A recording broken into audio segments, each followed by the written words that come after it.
Bueno, pues como os digo, vamos a empezar con la teoría.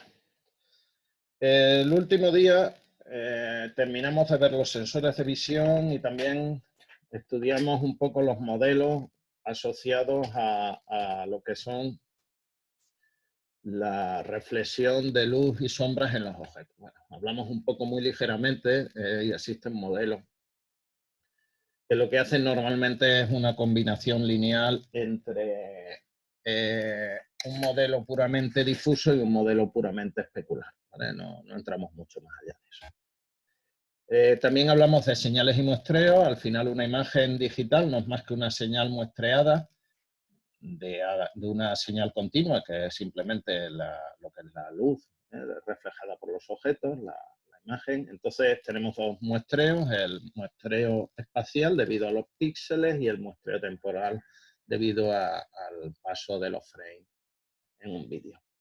Bueno, ambos efectos pueden producir aliasing y ese aliasing pues, puede afectar a las aplicaciones de alguno de los filtros que tengamos en nuestra aplicación. Sin embargo, bueno, pues no es un problema en principio excesivamente grave que nos debería preocupar porque, bueno, normalmente hoy en día tanto las resoluciones como las capturas de frame por segundo pues son bastante elevadas y no va a soler haber problemas. Bueno, vamos a pasar al siguiente apartado, que es el apartado más importante quizás, bueno, más importante no, pero un apartado importante del tema, que son las características de imágenes. Bueno, hemos comentado ya que el objetivo, lo comentamos en la introducción, que el objetivo de la visión por computador es fundamentalmente resolver problemas similares a los que se resuelven en un sistema de visión humano. Y eso implica pues, resolución de problemas como reconocimiento de objetos. Cuando hablamos de objetos es una cosa genérica, ¿no? Es decir, por ejemplo, en Google Maps pues tienen sistemas de reconocimiento de caras y sistemas de reconocimiento de matrículas pues para difuminarlas en las imágenes y no tener ellos problemas legales. ¿De acuerdo? Entonces eso sería un algoritmo de reconocimiento de objetos, en ese caso, como os digo, pues caras o matrículas.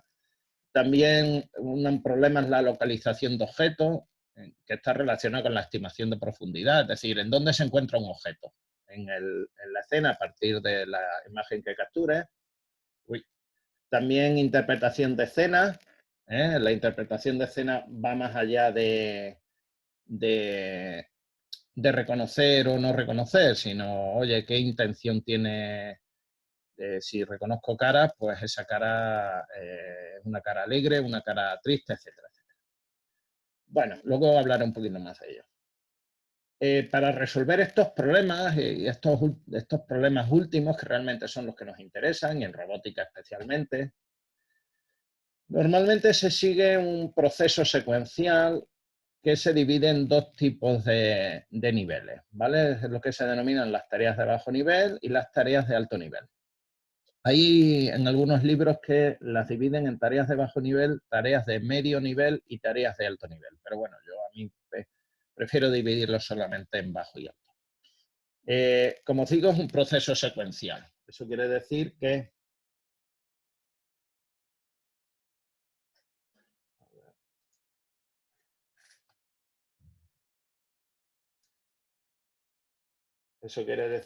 empezamos por aquí. Esta sería la primera tarea. Y vamos recorriendo el pipeline en este sentido. Así, y luego continuaríamos por aquí. No es necesario en algunos momentos resolver todo. Es decir, esto es un pipeline que podemos seguir, pero que algunas de las etapas no las podemos saltar. Luego vamos a comentar brevemente cada una de ellas. Bueno, la adquisición de la imagen, ya hemos hablado de ella, pero obviamente es la primera fase, hay que capturar imágenes. A continuación lo que hay que hacer es un preprocesamiento de las imágenes, seguimos con una extracción de características, con una información intrínseca, segmentación, la descripción del objeto y luego la resolución. Esto, aunque pongo reconocimiento y localización, interpretación de la escena, pues no es necesario siempre hacer estas dos tareas, ¿vale? Eh, como digo, adquisición de imágenes ya hemos hablado bastante, por lo tanto no voy a hablar más. ¿A qué nos referimos con preprocesamiento? Pues se refieren a todos los algoritmos cuya finalidad sea la de conseguir una mejora de la apariencia de la imagen, ¿vale? Por ejemplo, resaltar determinadas características o eliminar características que no son de interés o que ocultan las de interés, ¿vale? Algunas de las cuestiones relacionadas con el preprocesamiento, pues modificación de contrastes de imagen, eliminación de ruido, realces de bordes, etcétera, etcétera. Podríamos decir que un software de edición de imágenes, el Photoshop, por ejemplo, o GIMP, la mayoría de algoritmos, no todos, pero la mayoría de algoritmos que implementa son precisamente este tipo de algoritmos, ¿vale? Son algoritmos que permiten mejorar la visualización de la imagen. Aquí tenéis algunos ejemplos. En esta primera imagen, bueno, esta es la imagen original, ¿vale? Esta y esta son las mismas. Entonces aquí hemos hecho una manipulación del contraste, lo que se llama una amplitud de escala. No voy a entrar en detalles de esto, ¿eh? Y aquí otra vez es una manipulación de contraste mediante ecualización de histogramas. Obviamente trabajar con esta imagen o con esta imagen es mucho mejor que trabajar con estas otras que apenas tenían contraste. Otra tarea clásica del preprocesamiento es el filtrado. Si yo tengo una imagen con un tipo de ruido, en este caso se le denomina cuando el ruido aparecen modificaciones en los valores de los píxeles, podríamos decir de manera aleatoria, se le denomina un ruido impulsional, o también se le llama un ruido tipo sal y pimienta, porque es como si cogiéramos un pimentero y le echáramos pimienta por encima y sal por encima. Y bueno, pues hacemos un filtrado, ¿vale? Para mejorar o intentar eliminar este ruido, ¿vale? Todo este tipo de algoritmos son los que se resuelven en el preprocesamiento. Cuando hablamos de características, extracción de características como tarea de bajo nivel, estamos hablando de extracción de información intrínseca de la imagen. Una información intrínseca es la información propia de la imagen, ¿de acuerdo? Es decir, aquellas características que hacen propia o hacen que sea única, podríamos decir también, a dicha imagen, aunque todavía sin describirlas matemáticamente, ¿vale? Simplemente vamos a intentar resaltar las características de nuestra imagen. Por tanto, imaginaros que nosotros queremos hacer un algoritmo que necesita hacer una detección de bordes, tiene que hacer uso de los bordes de los objetos de la imagen, pues aplicaríamos un algoritmo de detección de bordes. O si necesitamos las líneas, esquinas, texturas, movimientos, etc. Aquí tenemos qué hacen estos algoritmos. Es decir, lo que hacen es partir de esta imagen original, en este caso, que es una imagen de un circuito impreso, y aplica un filtro, en este caso se le denomina filtro de Sobel, y lo que hace, fijaros, es darnos otra imagen en la cual se remarca los bordes. ¿Quiere decir que todos estos bordes nos van a ser de interés? Pues posiblemente no. Pero si vamos a utilizar bordes, pues aquí he conseguido remarcarlos y luego a posteriori podré trabajar con ellos.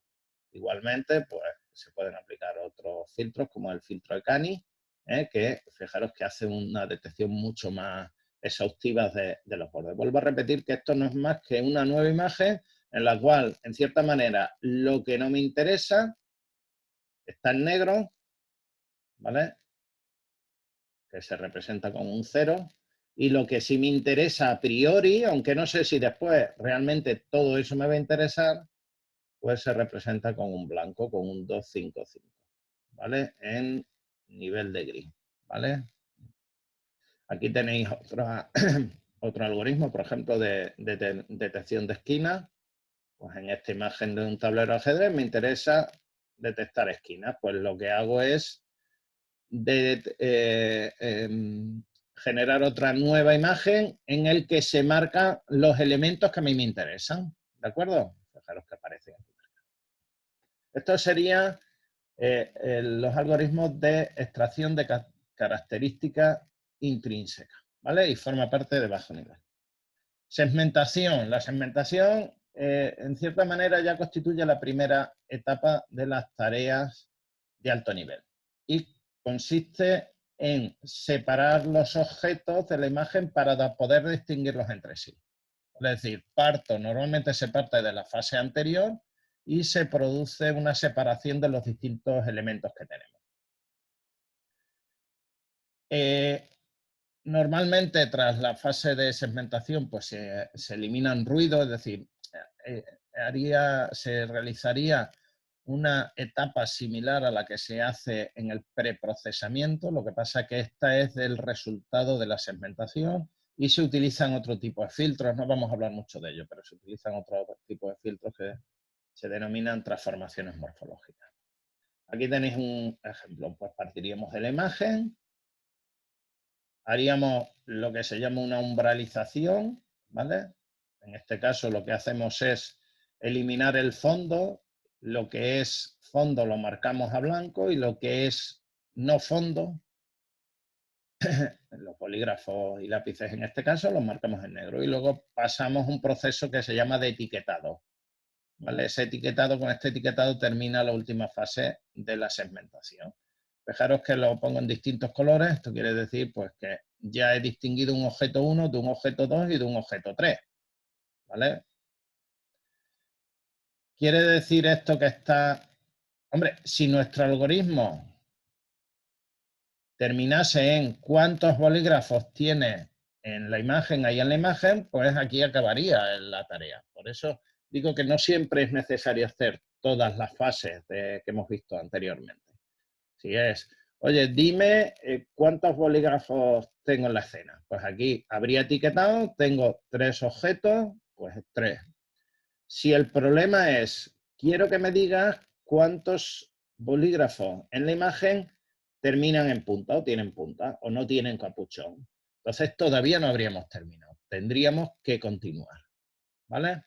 Si tenemos que continuar, pasaríamos a la siguiente etapa, que es la descripción de los objetos. En este caso es, vale, yo ya tengo separados los objetos, esto de aquí.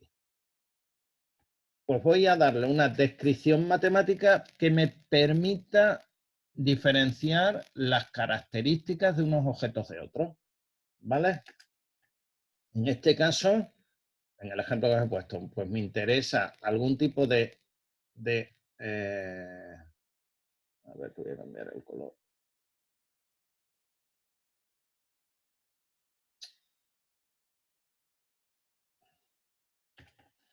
Me interesa, por ejemplo, definir algún tipo de función que detecte que en ese etiquetado tengo una esquina pronunciada frente a estos otros objetos en los que no existe, no existe esa esquina pronunciada del bolígrafo sin los capuchones, ¿vale? En este caso tendríamos también una esquina.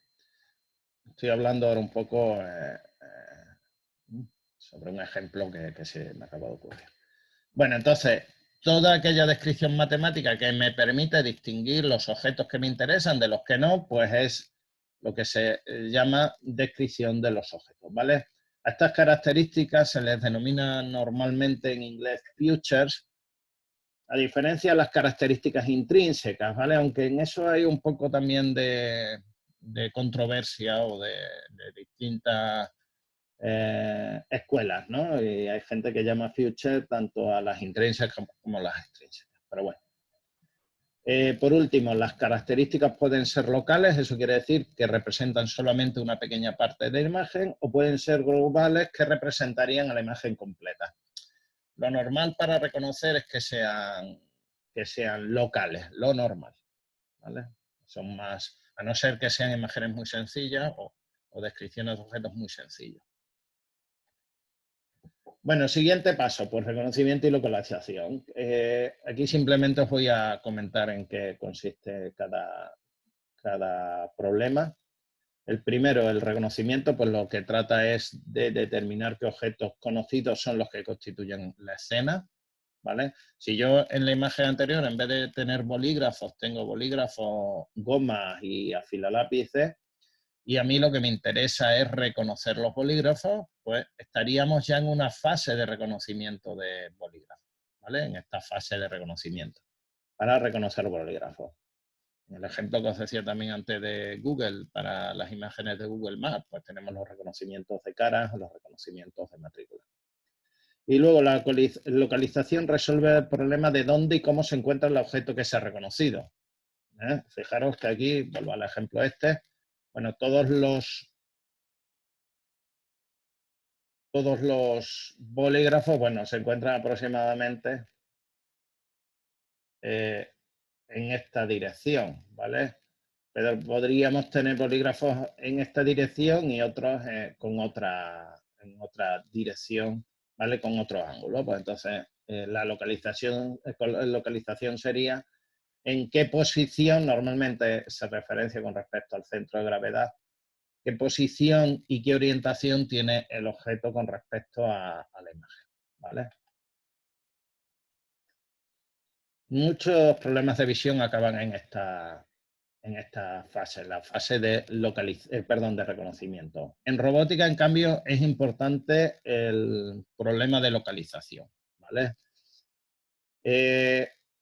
Siempre que sea posible, no siempre es necesario, pero siempre que sea posible, pues la localización en robótica lo más normal es que tenga que ser en 3D. Entonces, bueno, pues implica también dentro de esta fase se encuentra implícito lo que es la determinación, los algoritmos de determinación de profundidad, con imágenes estereoscópicas, etcétera, etcétera. La última escena, perdón, la última fase, interpretación de la escena, es la etapa de más alto nivel. Y aquí entran muchísimos tipos de algoritmos, todo lo que se nos pueda ocurrir a nosotros. En principio, ¿a qué nos estamos refiriendo? Pues a partir del conocimiento de qué objetos tengo y dónde y cómo están, resuelvo problemas de qué escena se ha capturado. Es decir, se resuelven problemas como qué objeto está por delante o por detrás de otro, existe contacto entre los diversos objetos, existe movimiento, si existe movimiento habrá colisión entre ellos, eso es una interpretación de escena. ¿Qué sentimientos está expresando una persona? Eso ya son tareas de mucho más alto nivel, ¿vale? Hay gente que trabaja, por ejemplo, a partir de vídeos, determinación o estimación de la probabilidad de que haya algún tipo de conflicto en una manifestación, ¿vale? Es decir, en función de cómo se mueven las personas, eres capaz de detectar aquellas que puedan generar conflicto en una manifestación, en una reunión de muchas personas. Eso sería interpretación de escena.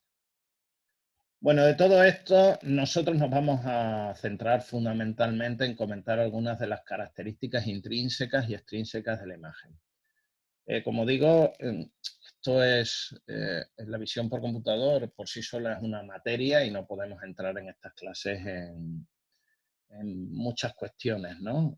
Y entonces, bueno, nos vamos a dedicar a ver algunas de estas características, pero yo creo que viendo estas características podréis hacer un poco idea de cómo se trabaja en visión por computador.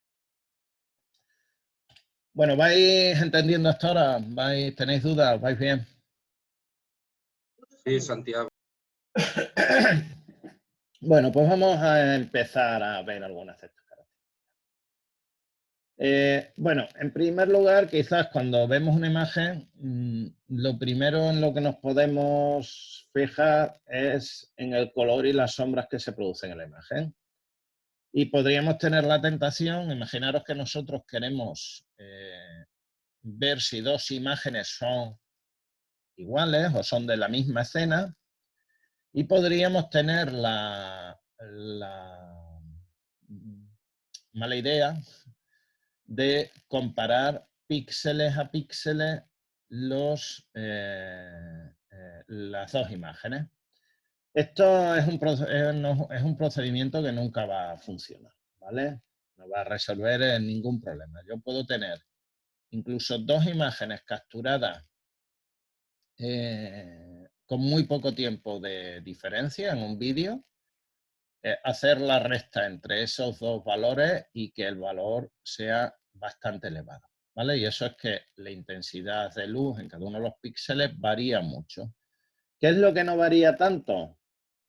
Pues no varía tanto globalmente cómo se representan o cómo están distribuidos esos píxeles en la imagen, ¿vale? Y una de las características que podemos utilizar, y es una característica, bueno, muy utilizada, aunque con distintas variantes, no como la vamos a ver, pero bueno, como distintas variantes, como digo, una de las características es el histograma. El histograma, supongo que en estadística de primero no sé si es en primero cuando estudié estadística, creo que sí. El histograma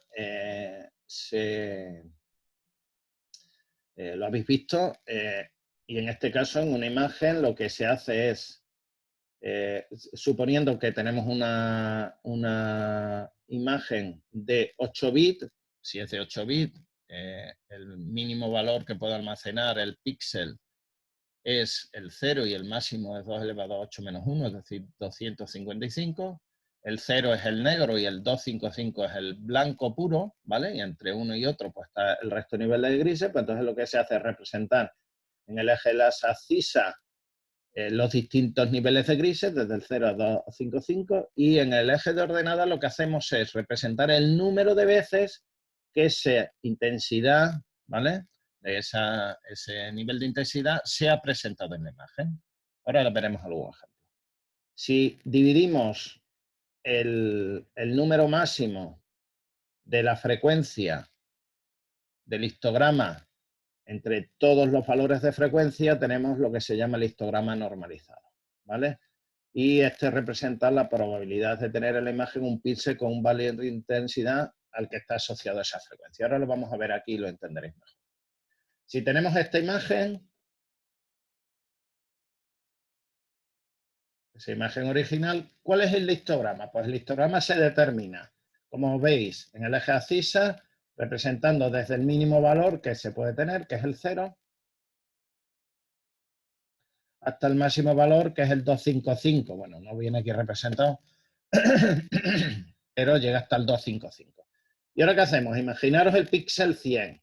Eso quiere decir es ser un nivel de gris y cogemos toda la imagen y vamos buscando el valor 100 en esta imagen y las contamos el número de veces que aparece. ¿Que aparece 230 veces? Pues aquí en el 100 tendremos, el valor será 230 y ya está. ¿De acuerdo? Ese es el histograma. Es una representación de la intensidad, pero de manera global, una representación global de la imagen. El histograma normalizado, simplemente buscamos el valor máximo, que imaginaros que es 1700, imaginaros que tenemos ahí 1700, pues dividimos todas las frecuencias entre 1700, ¿vale? Esto sería el tanto por uno de la probabilidad de que aparezca el valor correspondiente, ¿vale? En este caso, por ejemplo, este nivel, pues que puede ser el 10, el 15, se estará asociado con toda esta zona negra, pues tiene una probabilidad de, yo qué sé, de 0,027, lo que corresponda, ¿vale? Si sumamos todos los valores de frecuencia en el normalizado, me da 1, que es una de las probabilidades, como bien sabéis, perdón, una de las propiedades de la probabilidad, ¿vale?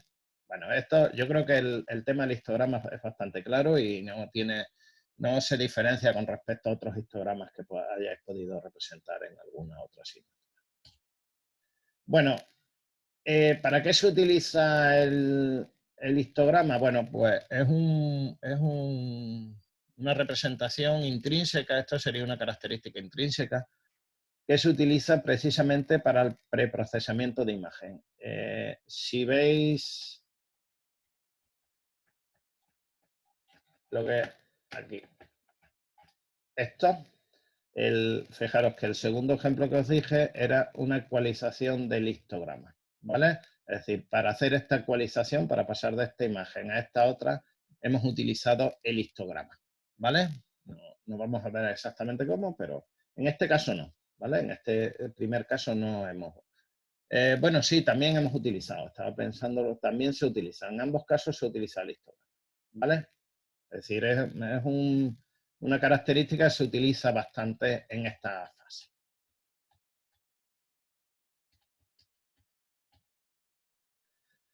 Otra, que es muy importante, otra cuestión para la que se puede utilizar el histograma es para la umbralización de imágenes. La umbralización podríamos decir que es el paso previo casi de la segmentación, ¿vale? Es decir, es un procedimiento que funciona muy bien, sobre todo cuando tenemos imágenes de este tipo, en las cuales hay un fondo bastante claro y objetos de interés que resaltan con respecto a ese fondo. Si vosotros tenéis una imagen de este tipo, podéis hacer una umbralización y os funcionará siempre muy bien. En este caso, el histograma es este, ¿vale? Y bueno, este sería un posible valor de umbral. ¿Qué es lo que se hace? Pues se determina, este es un umbral, una umbralización que se llama mínimo entre máximo, ¿vale? Entonces, determinamos un primer máximo, en este caso el 74, determinamos el segundo máximo local, 181, y definimos un umbral como la parte entera de el valor 74 más el valor 181 dividido entre 2, que es 127, que se encuentra aquí. Y entonces la función de umbralización es esta, simplemente mi imagen umbralizada que va a ser 0, es decir, negro, si el valor de intensidad original está por debajo del umbral, y 255, es decir, blanco, si el valor de intensidad es mayor o igual que el umbral, ¿vale?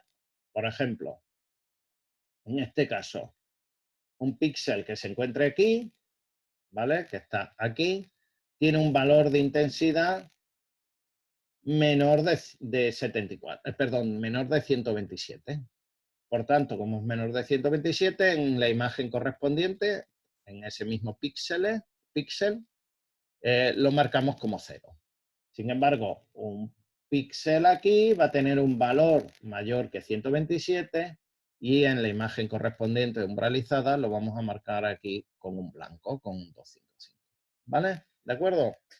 Hay objetos que, bueno, pues pueden tener problemas, como es este de aquí. Fijaros que aparece zonas internas no marcadas, pero precisamente si luego hacemos un proceso de limpieza mediante los filtros morfológicos que os hablaba anteriormente, pues muchas de estas imperfecciones se podrían corregir, ¿vale? En cualquier caso, no es ahora, no vamos a entrar ahora en esa parte.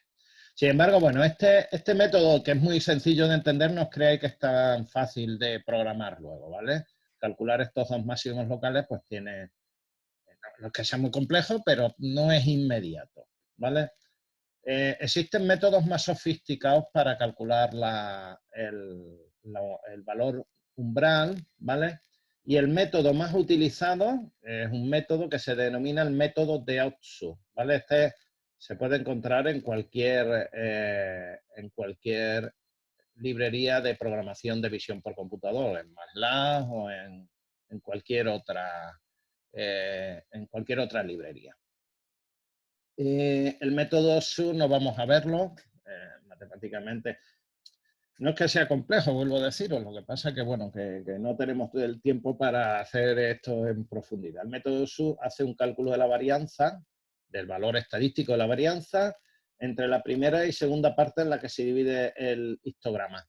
Es un método iterativo, es decir, no es un método que determine el umbral de una sola vez. Lo que hace es parte de una división del histograma en dos, coge una parte, coge otra, calculas la varianza y si la varianza no es la varianza de uno es mayor que la varianza de otro, pues se va a la zona de varianza mayor, ¿vale? Es decir, determino una primera varianza, otra segunda varianza y me voy a la de mayor. Y ahora vuelvo a repetir el proceso y voy marcando la diferencia entre una zona y otra, ¿vale? Hasta que llegue un valor de varianza que apenas cambia.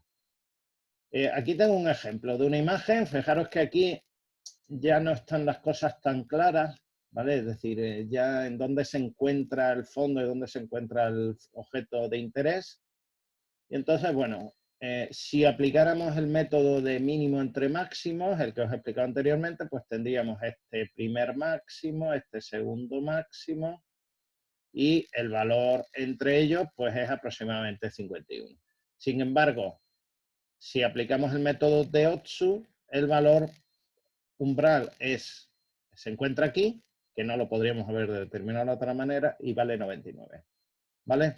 Esta es la umbralización con el método de mínimo entre máximos y esta es la umbralización con el método de Otsu. Fijaros que aquí nos sigue quedando mucha zona de toda esta zona de aquí, que veis por aquí, pues es fondo que no ha sido capaz el método de separarlo. Sin embargo, fijaros que aquí ha separado bastante bien lo que es el fondo de la forma aproximada de nuestro balón. ¿De acuerdo? Pero como digo, el método más utilizado de umbralización es el método de Otsu. Bueno, también podemos utilizar el histograma para definir una distancia. Lo que pasa es que ya os adelanto que no es un procedimiento que, excepto en situaciones controladísimas de iluminación y de estructura de la imagen, es un método que no va a funcionar y no se utiliza. Pero bueno, básicamente sería, si yo tengo una imagen I con un histograma que le llamo HI y una imagen J con histograma HJ, pues la distancia entre I y J la podemos calcular como ¿qué? Como el valor de desde i igual a 1 hasta 255, esto es un vector de 255, perdón, desde i igual a 0. Desde 0 hasta 255, ¿vale? Pues el primer valor de frecuencia de la imagen 1, i, menos el primer valor de frecuencia de la imagen j, etcétera, etcétera, en valor absoluto y la suma de eso. Y eso me va a dar una distancia entre las dos imágenes. ¿Vale? Como digo, esto solamente funciona en entornos muy controlados, muy controlados. Si no, no va a funcionar. Para entornos no controlados, es decir, en un robot vamos a tener que utilizar otros métodos. También deciros que el histograma aquí lo hemos estudiado de toda la imagen, es decir, yo parto de esta imagen y calculo su histograma. Pero el histograma también se puede calcular de una pequeña zona de mi imagen. Imaginaros que a mí me interesa, para el método de la distancia, determinar el histograma aquí, ¿vale? De esta pequeña zona. Entonces, podría ir calculando este histograma, ir moviéndome a lo largo de la imagen para ir comparando ese histograma. Bueno, el histograma, como digo, es una herramienta muy sencilla, pero sí es muy utilizada en visión por computador. No tanto así, ni mucho menos, eso no es un procedimiento al uso, pero sí se utiliza muchas veces para hacer umbralización, utilizando el método de Otsu, y desde luego para hacer preprocesamiento de imagen, ¿vale? Para mejora de brillos, de contrastes, etcétera, ¿vale? También se pueden determinar histogramas en donde en el eje de las abscisas no tengo los niveles de gris, ¿vale? De 0 a 255, sino otra información de la imagen, ¿vale? Pero bueno, eso ahora mismo no vamos a entrar en ello. Bueno, ¿tenéis alguna duda sobre la parte de histograma? Yo creo que es relativamente sencilla. ¿Lo habéis entendido? ¿Tenéis duda?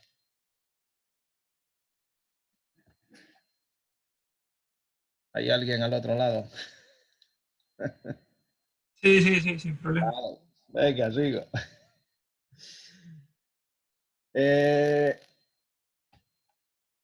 Vamos a pasar a otra característica que es muy interesante y esta sí es muy utilizada y en robótica muchísimo.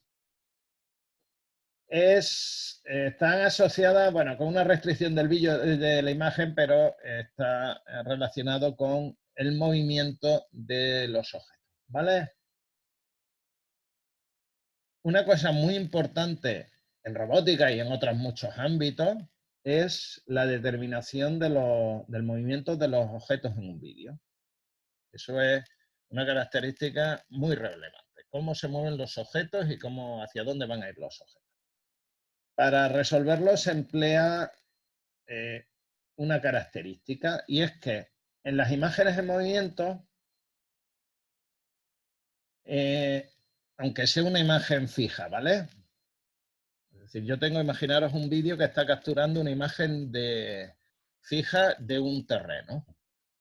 Aun cuando no haya modificación en esa imagen, en los distintos frames de ese vídeo, los cambios en la intensidad, es decir, en el nivel de gris, a lo largo del tiempo, durante mucho tiempo, cambian significativamente. ¿Vale?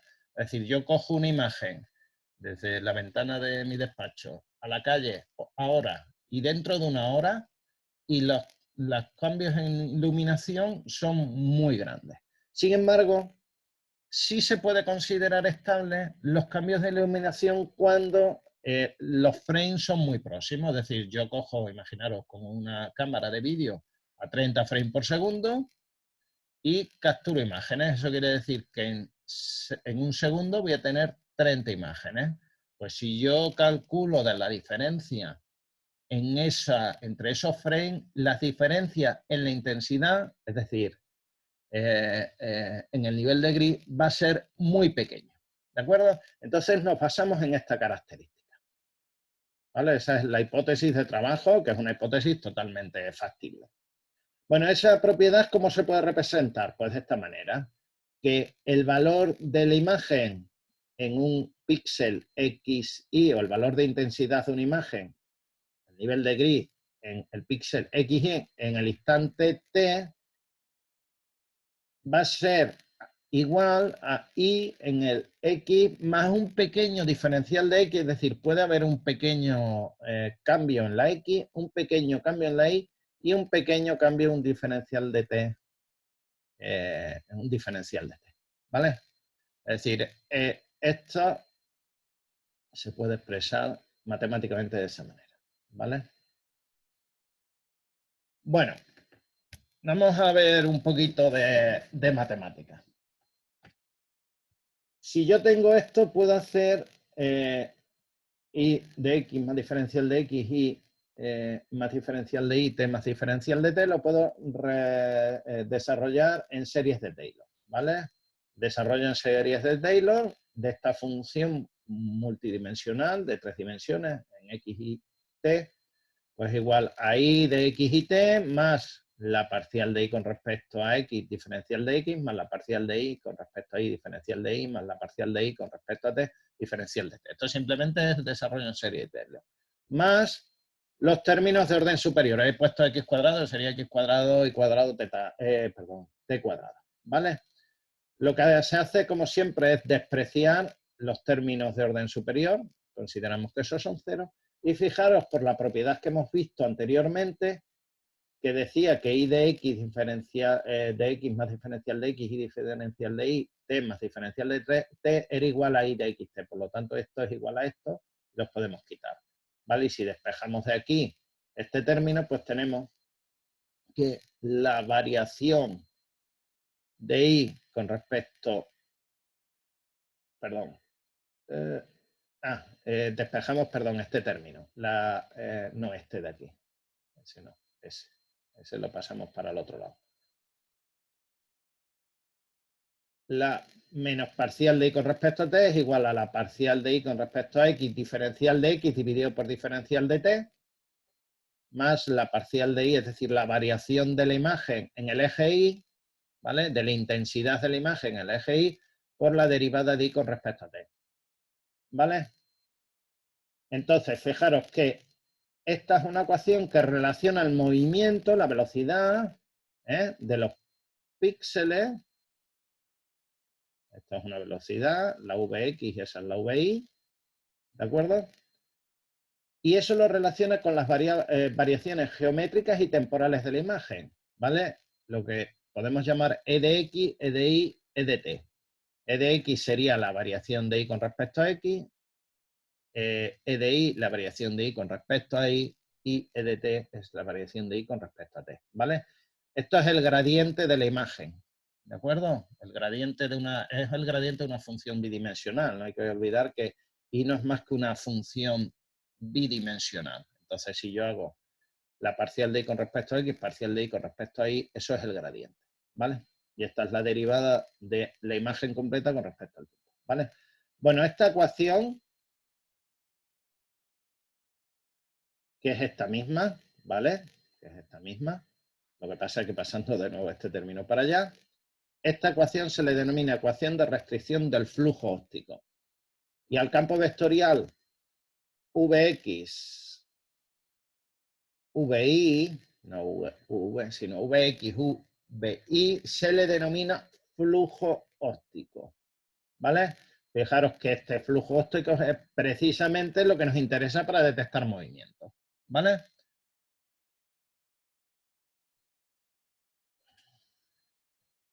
Bueno, empecé a comentaros el problema de apertura. Fijaros que,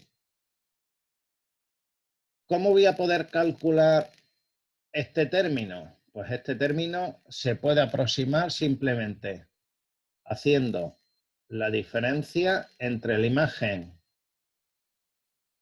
a ver, en el instante t más 1 y la diferencia en el instante t. Eso es la aproximación de esa. Y luego la aproximación del gradiente, si yo tengo mi imagen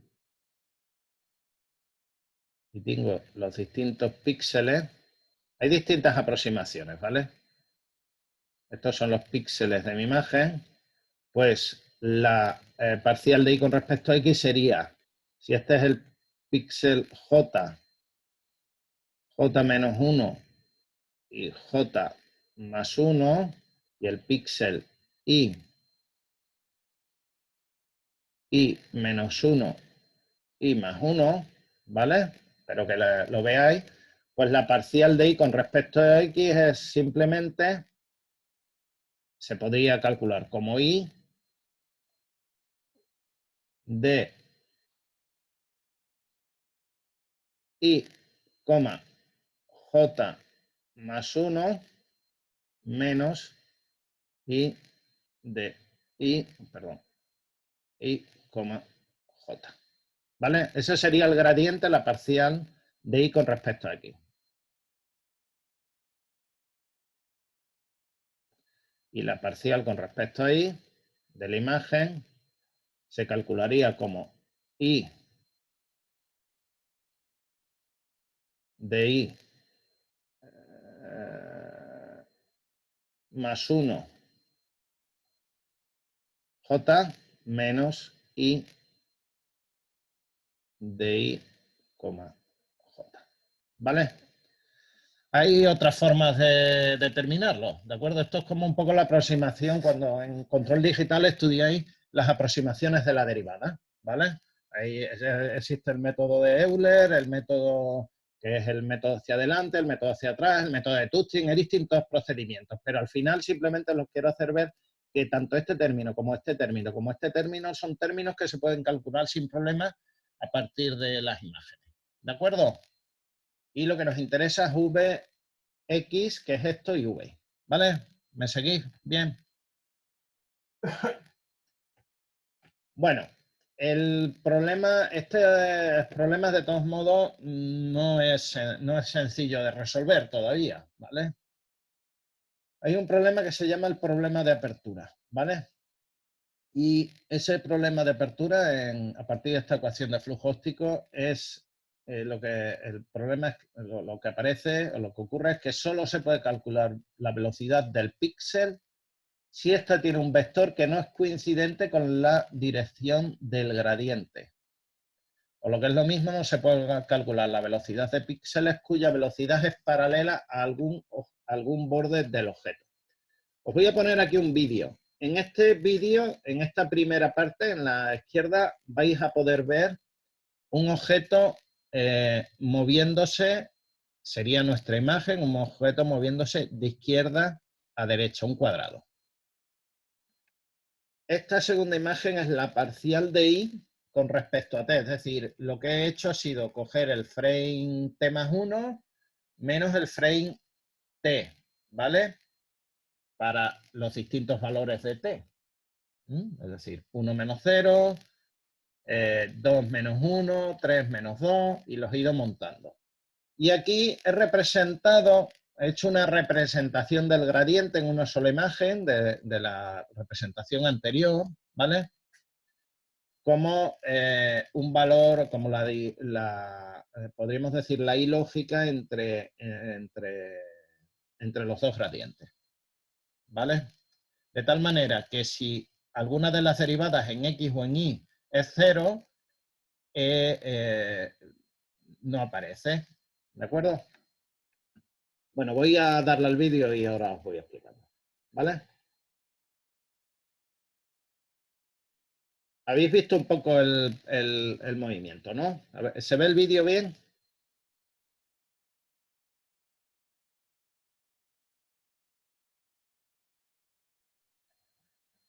Vale. Bueno, pues esta es como digo, el gradiente o el gradiente con respecto al tiempo, la derivada con respecto al tiempo. Y fijaros que si hacemos eso, únicamente nos quedan estas dos líneas, ¿vale? Este borde que tiene este borde tiene, fijaros, esta dirección. Y esta dirección es paralela a la dirección de la velocidad.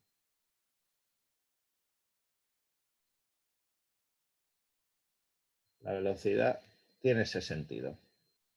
¿Vale? Bueno, pues eso hace que en esta zona ese valor sea 0. El gradiente sí me detecta lo que son los bordes, y luego el resto, las zonas que son todas a blancas o todas a negras, pues me lo hace 0. ¿De acuerdo?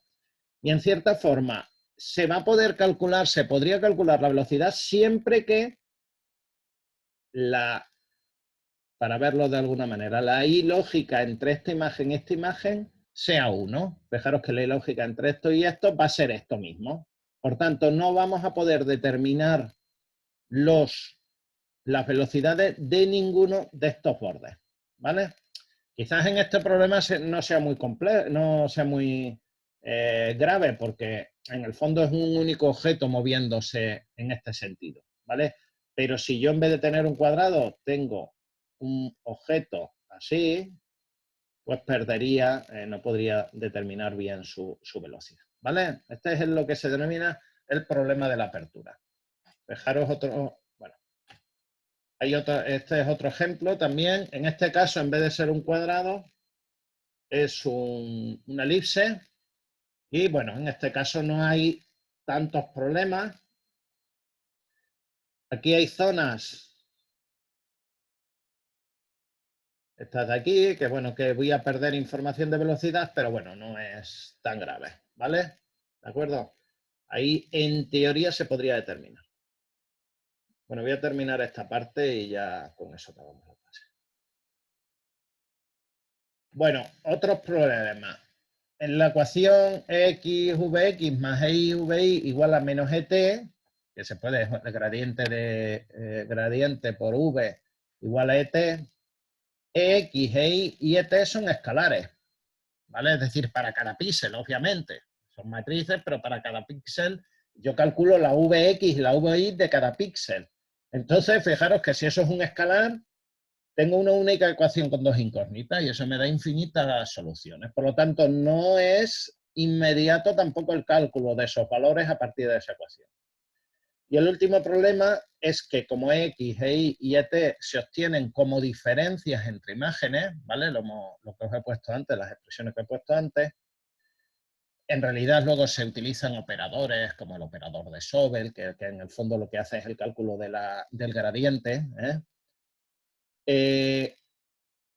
ese tipo de operadores, siempre que haya una derivada, son muy sensibles al ruido. Eso es un poco lo que pasaba cambiando totalmente de registro en un control PID, el término derivativo que hace la derivada de la señal. Si yo tengo mucho ruido en la señal de entrada, el término derivativo me introduce valores muy elevados en la señal de control. Pues aquí igual. Si yo hago los gradientes, pues el ruido se amplifica siempre. ¿Vale? Esos son los problemas que tiene esto. Existen métodos iterativos que eliminan o minimizan estos efectos que hemos visto antes. ¿Vale? Y son métodos de resolución óptima. No los vamos a ver, son complejos y además no tenemos tiempo. Un método clásico es el de Horn y Schoon del 81. ¿Vale? Aunque siguen apareciendo problemas en zonas de bajos valores de gradiente. Bueno, aquí, y con esto ya sí termino, voy a poneros un poco cómo se vería el resultado de un flujo óptico. El resultado de un flujo óptico se hace en una imagen representando los valores de V y X para aquellos píxeles que se muevan, ¿vale? Entonces se ve un poco el movimiento. Fijaros que el movimiento puede ser porque el objeto se mueva o porque una cámara se mueva. Obviamente, si yo muevo la cámara es como si el objeto se moviera, que es este caso, ¿vale? Este es un cálculo de flujo óptico utilizando Horn, ¿vale? A ver. Entonces podéis ver que al moverse la cámara, pues hay píxeles que se detectan que están en movimiento, y fijaros los vectores. En este caso es el sentido contrario al movimiento, obviamente. ¿Vale? Hay mucho ruido, y hay muchas zonas que se detectan como que se mueven, que realmente no se mueven. ¿Vale? Existen hoy en día métodos mucho más avanzados de determinación. En la mano se ve mejor, de determinación de movimiento, pero este es un método muy clásico dentro de visión por computadora. Fijaros que esto el flujo óptico son características intrínsecas, ¿vale? El que algo se mueva no quiere decir que eso que se mueva es lo que a mí me interese, ¿de acuerdo? Entonces, habría que continuar con los algoritmos. Os voy a enseñar otro par de vídeos que son chulos y ya terminamos con la parte de flujo óptico de aplicaciones en robótica que son muy interesantes. Uno, por ejemplo, es la detección de colisiones. Yo, mediante flujo óptico, puedo hacer en un robot una detección de colisiones, ya sea de objetos quietos o de objetos en movimiento. Y de objetos quietos lo puedo hacer porque si yo me muevo con el robot, obviamente el objeto que está en primer plano moviéndose, pues un objeto que se va a detectar con este algoritmo. Aquí tenéis un sistema real, ¿vale? Bueno. Esto es un vídeo de un artículo, ¿vale? Envía un congreso por esta gente y bueno, es interesante porque a ver si empiezan. Aquí veis una cámara desde arriba y ese robot que se está moviendo está evitando el obstáculo que tiene enfrente simplemente por flujo óptico. Ahí el objeto está en movimiento. Antes estaba fijo, ahora está en movimiento. ¿Vale? Fijaros que detecta y entonces se evita el obstáculo. ¿Vale? Bueno, y aquí explico un poco cómo es el procedimiento, bla, bla, bla. A ver, que sigo un poco, creo que había algún otro vídeo. Aquí tenéis otros vídeos. Bueno, aquí es un poco la detección del objeto, ¿vale? Un poco cómo se hace la detección. Por ahí ha fallado. Esto debe ser algún procedimiento previo, algún método previo que no daba resultado. Y luego las modificaciones, no he leído el artículo, con lo cual no sé explicaros. Bueno, y era que no se detectaba exactamente el objeto completo. En cambio aquí sí. ¿Vale?